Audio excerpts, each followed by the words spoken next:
इमरान में भी है और एक सूरह निसा में भी है। पर मजबूत के साथ पकड़ा हुआ रहेगा, इंशाअल्लाह ताला वो कभी गुमराह नहीं होंगे। का हुक्म आया कि मूसा इन लोगों से कह दो कि अपने आप को यह कत्ल करें। अपने आप को मतलब कि एक दूसरे को कत्ल करें। ये बहुत शुरू से चल रहा है, समझे। कभी बछड़ा को खुदा मानेंगे, कभी मूर्ति को खुदा मानेंगे, कभी इसको खुदा मानेंगे। इन लोगों का यही चाल है, ये समझे। ये जो यहूदी हिंदू भाई जो हैं, ये हिंदू कोई धर्म है ये नहीं है। ये सुप्रीम कोर्ट का जजमेंट भी है। ये नरेंद्र मोदी साहब जो बोलते हैं कि हम ये है वो है फलाना है ढिंका है, इसका खुद ये स्पीच है ये आपकी अदालत में खुद। बिस्मिल्लाहिर्रहमानिर्रहीम नहमदुहु व नुसल्ली अला रसूलिहिल करीम अम्मा बाद। जितने भी मेरे साथी, मेरे दोस्त, बुज़ुर्गान दीन, बुज़ुर्ग, माँ और बहनें जो भी इस वीडियो को देख रहे हैं, उन सबको मैं सलाम करता हूँ। दोस्तों, आज के दौर में अभी 2-3 दिन पहले एक खान सर है पटना के, उसका वीडियो खूब वायरल हो रहा है कि मुसलमानों को वो गलत बोल रहे हैं, अब मुसलमानों के ख़िलाफ़ गलत प्रचार कर रहे हैं, गलत प्रसार कर रहे हैं। अब वो उसका बैकग्राउंड जो भी हो, आरएसएस से हैं या राजपूत हो, ब्राह्मण हो, चाहे कोई भी हो, मैं तो कहूँगा कि यही मैं इसको कहूँगा कि ये ना ही आरएसएस है, ना ही राजपूत है, ना ही ब्राह्मण है, ये कुछ नहीं है। ये एक यहूदी का बच्चा है, बस, और कुछ नहीं है।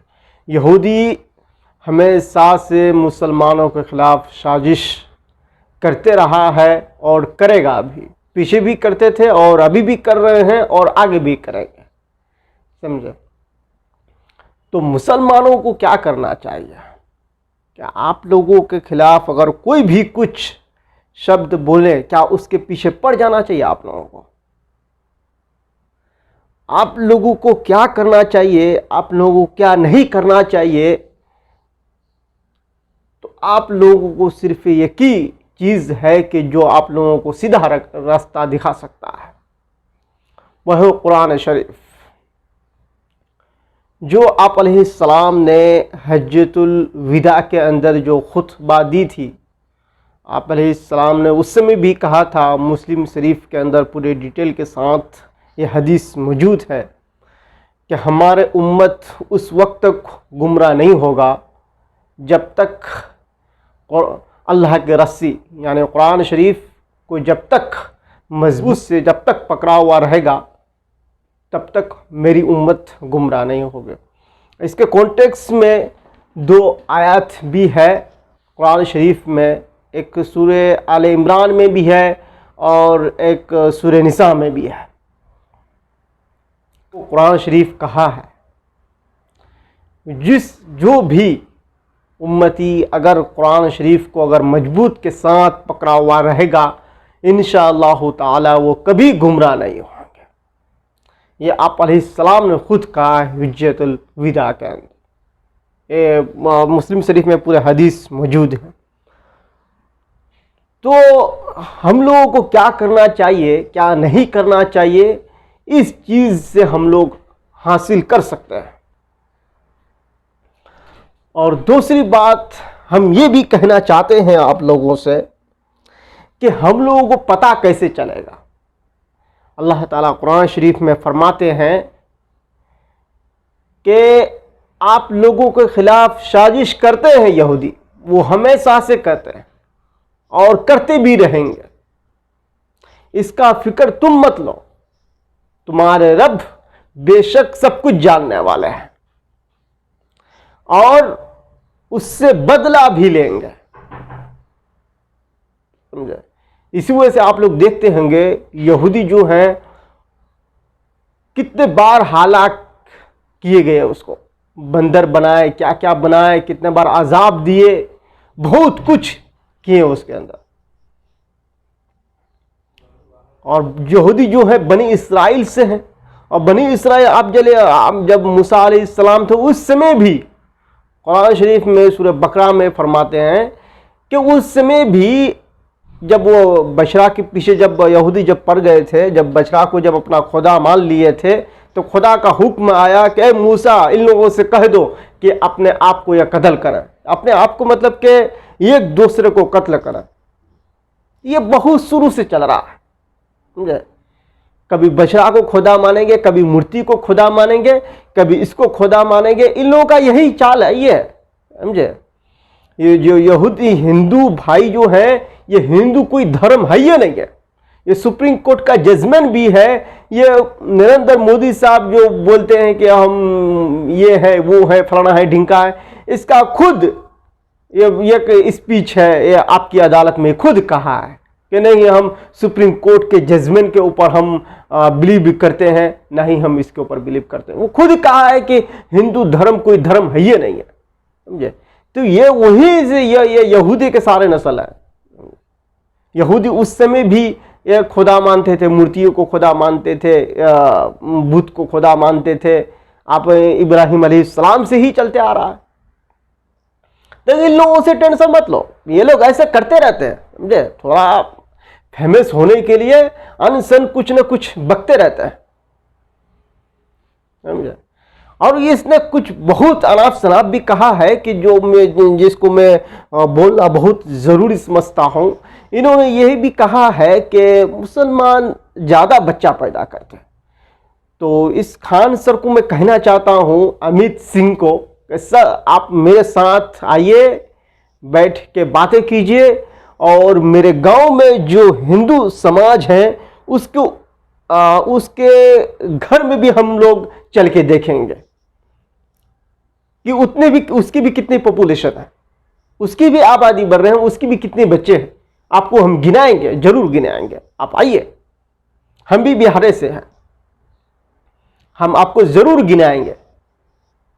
हमारे गांव में, हमारे मुस्लिम समाज में एक आदमी का जितना बच्चा नहीं है, वहां पे हिंदू भी भाई भी रहते हैं, उन लोगों का भी उतना ही बच्चा है, किसी किसी का तो ज्यादा ही है, समझे। तो ये जो कह रहे हैं ये एकदम फजूल बात है, एकदम फजूल बात है। हाँ, जो ये कहते हैं होते होंगे सिटियों में, जैसे कि दिल्ली हो गया, मुंबई हो गया, जो बड़े बड़े शहर हैं वहां होते होंगे ऐसे। मैंने ये नहीं कहता हूं कि हमारे दो नहीं होते होंगे सिटियों में। आप मगर गांव देहात में जाके देखिए कि वो वहां पे क्या हो रहा है। आप तो रिसर्च करते नहीं है कुछ। और दूसरी बात, ये मीट के बारे में बोल रहा था मैं। अरे मेरे भाई, जो बड़े बड़े इंडिया के जो कंपनी है, जो मीट जो सप्लायर करते हैं, वो खुद तो खाते नहीं है, मगर जो सप्लायर करते हैं वो सारे हिंदू के कंपनी है। खाली मुसलमानों के नाम पे खाली चला रहा है। अल कबीर, अल सबीर, जो कंपनी है अल के नाम पे, इस सारे मुस्लिम के नाम पे चला रहे हैं, मगर उसके मालिक जो हैं सारे हिंदू हैं। उस कंपनी को पहले सीज कराओ मेरे भाई, उसके बाद कुछ बोलो। और एक बात तुम पंचर पुत्र बोल रहे थे, ये ट्विटर में भी हैशटैग पंचर पुत्र, ये वो बहुत ये जो है आरएसएस के दलाल सब, समझे कि नहीं, जो कुछ जानते नहीं है, कुछ को पढ़े लिखे है ये नहीं है, समझे। जैसे कि पुष्पेंद्रा हो गया, नरसिंहानंद हो गया, ये सब ऐसी जाहिल हैं, समझे कि नहीं। तो इन लोगों जैसे आदमी लिखते हैं, तो उन लोगों में एक ही बात मैं कहना चाहता हूं कि मेरे भाई, पंचर ही बनाते हैं, समझे, मगर ना किसी के घर में ना ही चोरी करते हैं, ना ही डकैती करते हैं, और ना ही किसी के सामने हाथ फैलाते हैं। इस बात को याद रखिएगा, समझे। और इस कॉन्टेक्स्ट में मुस्लिम भाइयों को मैं एक बात मैं कहना चाहता हूं, हमारे मुसलमान समाज को, कि मुसलमान में गरीब हैं, हर सब चीज में, सब कौम में गरीब है, ऐसी बात नहीं है। हमारे में भी गरीब है, कोई अमीर भी है, मगर इसका सोल्यूशन एक ही दिया है कि सब कोई बोलते हैं कि बांटना चाहिए, करना चाहिए, गरीबों के ऊपर ध्यान देना चाहिए, समझे कि नहीं। तो अल्लाह ताला ने इसके एकदम सही कानून निकाला है कि ज़कात देना फ़र्ज है। जिस तरीके से हम लोग नमाज पढ़ते हैं, समझे कि नहीं, जो हमारा ईमान का हिस्सा है, ये सारे जो 5 जो अकायदे हैं फ़र्ज के, उनमें से एक ज़कात भी है, कि हर इंसान को ज़कात देना फ़र्ज़ है, कि जितने भी मुसलमान हैं अगर सब कोई अगर ज़कात देना अगर शुरू कर देना तो इंशाअल्लाह ताला मैं गारंटी के साथ मैं कहता हूं कि पूरे हिंदुस्तान से इंशाअल्लाह गरीबी दूर हो जाएगी। मैं सब कुछ ज़कात देगा तो, मगर आज कोई ज़कात नहीं दे रहा है। आज से 1400 साल पहले जब हजरत खालिद बिन वलीद रज़ी अल्लाह ताला अन्हु जब वो जंग करते थे, जब हजरत अबू बकर रज़ी अल्लाह ताला अन्हु के ज़माने में जो ज़कात नहीं देते उसके खिलाफ जंग लड़ते थे कि ये अल्लाह के मुआहदे हैं, ये अल्लाह के हक हैं, अल्लाह के हक को कैसे कोई मार सकता है, उसके खिलाफ जंग करते थे और जो नहीं देते थे उसको जान से मार देते थे। अगर ऐसे लागू, अरे मौलवी हैं, ये हैं, वो हैं, ये लोग अलग अजीब अजीब से कानून निकालते हैं। और ये मौलवी सब भी नहीं बोलते हैं ना, ये लोग कुछ बोलते नहीं है, ये लोग गूंगे बने हुए हैं मौलवी सब, समझे। और ये अल्लाह के यहाँ सबसे ज्यादा यही लोग पकड़ा जाएंगे। ये खुल के कोई भी बात पब्लिक के सामने रखते नहीं है। ये लोग खाली फिरका के पीछे भागते हैं कि हम ये फिरका के हैं तो वो फिरका के हैं, तो हम अपने बुजुर्गों को लेके चलेंगे, वो बोलते कि हम इसको लेके चलेंगे। कोई नहीं बोलते कि हम एक मुसलमान हैं। हमको सिर्फ दो चीज में फोकस करना चाहिए, एक अल्लाह के किताब और एक आप अलैहिस्सलाम की सुन्नत। कुरान शरीफ में बहुत सारे जगह फरमाया है कि एक अल्लाह और उसके रसूल की इताअत करो, अल्लाह की इताअत करो और उसके रसूल की इताअत करो, बाकी किसी की इताअत ना करो। मगर ये लोग तो बुजुर्गों को लेके बैठे हुए हैं, मज़ारों को लेके बैठे हुए हैं, कोई और किसी को लेके बैठे हुए हैं, सब किसी का अलग अलग फंडा है। तो आप लोगों को कोई हमेशा कुछ ऐसे ही टॉर्चर करते रहेंगे, आप लोग उसके पीछे भागते रहेंगे, आप लोगों को ऐसी तरीके से मोब लिंचिंग करते रहेंगे और आप लोग कुछ नहीं कर सकते।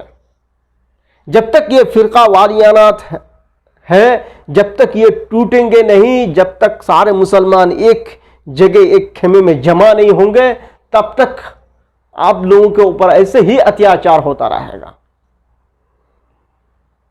समझे। तो मेरे भाइयों, अभी भी समय है, आप लोग एक खेमे में जमा होइए, एक ही किताब को मानिए और आप अलैहिस्सलाम की सुन्नत को मानिए, बाकी किसी को मत मानिए, समझे। यही आप अलैहिस्सलाम का फरमान है और यही अल्लाह का भी कलाम में हर नमाज में पढ़ते हैं, सूरह फातिहा पढ़ते हैं, सारे लोग पढ़ते हैं। आयत नंबर 4 कि या अल्लाह हम तेरी इबादत करते हैं और तुझसे ही मांगते हैं। इसी आयत के मुताबिक सारे एक जगह जमा हो जाओ, सारे एक ही से दुआ करो, बाकी किसी से नहीं। तो इसी वजह से मेरे भाइयों, किसी के पीछे भागने से कोई फायदा नहीं है, चाहे बुजुर्ग हो, चाहे ऐसे पाखंडी हो, यहूदी हो, कोई भी चीज हो, किसी के पीछे भागने से कोई फायदा नहीं है। आप लोगों को सिर्फ कुरान शरीफ पढ़िए, समझे, उसके पीछे अमल कीजिए, बाकी अल्लाह खुद इंसाफ करेगा। और जुल्म को अगर रोकना है तो जुल्म के खिलाफ आवाज उठाइए, एक जगह होइए, पूरे उम्मत को एक जगह करवाइए, पूरे हिंदुस्तान में जितने भी मुसलमान हैं एक खेमे में करवाइए, उसके खिलाफ कुछ कीजिए, समझा। जो जमीयत उलमा हिंद है या मुस्लिम वक्फ बोर्ड है, अगर ये लोग सारे मुसलमानों को अगर एक जगह करेंगे, ये लोग अगर कुछ भी मांग करेंगे सरकार से, जरूर सरकार उसका हल करेगा। मगर ये लोग कुछ करना नहीं चाहते हैं, सब कोई सरकार के भी गुलाम बने हुए हैं। इस वजह से मैं कहता हूं उसकी फिक्र करने की जरूरत नहीं है, अल्लाह खुद देख लेंगे। बहुत बहुत शुक्रिया आप लोगों का। अगर आप YouTube में देख रहे हैं तो YouTube को सब्सक्राइब कीजिए और बाजू में जो घंटी है उसको भी दबाएं। इंशाल्लाह फिर हम नेक्स्ट टाइम मिलेंगे और हम बहुत दिन बाद ये वीडियोस बना रहे हैं। इंशाल्लाह हम इंडिया बहुत जल्द आने वाले हैं और इंशाअल्लाह ताला वहाँ आके हम पुरजोर से इस्लाम को फैलाने की कोशिश करेंगे और लोगों को इंशाअल्लाह अल्लाह की तरफ बुलाएंगे। और जो भी होगा हमसे और अल्लाह जो भी हमसे खिदमत लेना चाहेगा उसको हम ज़रूर करेंगे। अस्सलामु अलैकुम।